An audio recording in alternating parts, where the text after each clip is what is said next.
Something that people always talk about whenever it comes to riding bikes is the danger factor. And it is dangerous.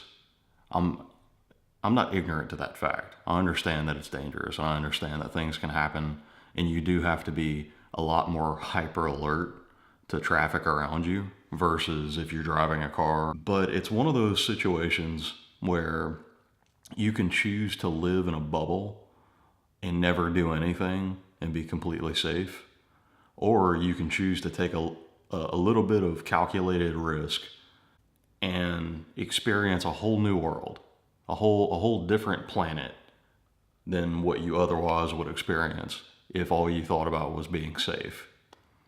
And that's not to say that I ride with total disregard to safety. Some people do. It's a calculated risk. You know, you have to weigh everything within reason. You can't live your entire life in safety. I want to read you something. So, you live like this, sheltered in a delicate world, and you believe you are living. Then you read a book or you take a trip, and you discover that you are not living, that you are hibernating. The symptoms of hibernating are easily detectable. First, restlessness. The second, when hibernating becomes dangerous and might degenerate into death, is absence of pleasure. That is all. It appears like an innocuous illness, monotony, boredom, death. Millions live like this or die like this without knowing it.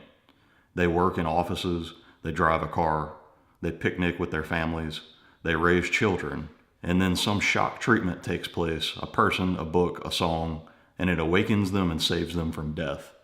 Some never awaken. Everything is a risk. The challenge in life isn't to avoid all risks and make it to be 90, 100 years old. It is to live the years that you have with fulfillment and to look back on them, not necessarily without regret. I think that's unreasonable. I think that's unrealistic. But to minimize that regret. What I'm saying is, regardless of what it is that moves you in this life, I believe that you should chase that.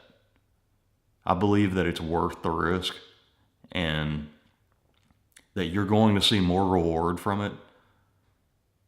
Even if you become injured, even if you lose some money, even if it detracts somehow from your life, I think it will instill enough life into your years that it's worth. There's a lot of people that are just very ordinary human beings that find their outlet, their release. They take on that risk through this machine that carries with it this danger and this expense. They choose to pursue that passion. I don't even think it's so much the machine itself that I love. I do think they're beautiful and I do think that they're marvels of technology. But I think what most appeals to me about biking is that risk taking, that reward that you can receive, the pursuit of perfection. It's a meditation for me. This is my yoga. And I believe that's true for a lot of people. I believe that's true for a vast number of motorcyclists out there. It's a meditation. It's cathartic. It's very good to have something like that in your life, whatever it may be. Whatever your passion is, whatever moves you, whatever is cathartic to you in your life that helps you to be a better human being, that facilitates you becoming a kinder person and being at ease with your own thoughts, you should pursue that.